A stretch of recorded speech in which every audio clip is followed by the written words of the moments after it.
జన్మ ప్రభృతి పుట్టినప్పటి నుంచి కూడా చాలా కష్టంగానే బతుకుతూ వస్తున్నాడు.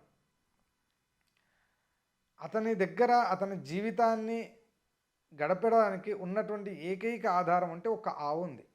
ఆ ఆవు పాలను పితికి వాటిని అమ్మి దాని నుంచి వచ్చినటువంటి డబ్బుతో అతను ఉదర పోషణ చేసుకుంటూ ఉన్నాడు, కడుపు నింపుకుంటూ ఉన్నాడు. ఈ విధంగా జరుగుతూ వస్తుంది. ఒకరోజు ఆ ఊరికి ఎవరో ప్రసిద్ధమైనటువంటి గొప్ప జ్యోతిష పండితుడు వచ్చినాడు అనుకొని ఆయన దగ్గరికి వెళ్ళినాడు.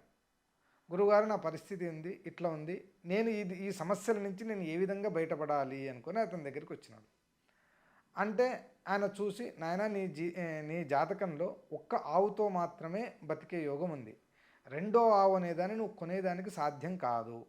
అంటే నిజమే గురువుగారు, నా జీవితం మొత్తంలో కూడా ఈ ఒక్క ఆవుతోనే నేను జరుగుతుంది. ఇంతకుముందు ఒక ఆవు ఉండింది, అది చనిపోయిన తర్వాత మళ్ళీ నాకు కొత్త ఆవు వచ్చింది, ఈ ఆవుతోనే నా జీవితం గడుస్తుంది, కానీ రెండో ఆవు కొనాలంటే కూడా నాకు సాధ్యం కావట్లేదు అనేటువంటి విషయాన్ని అతను చెప్తాడు.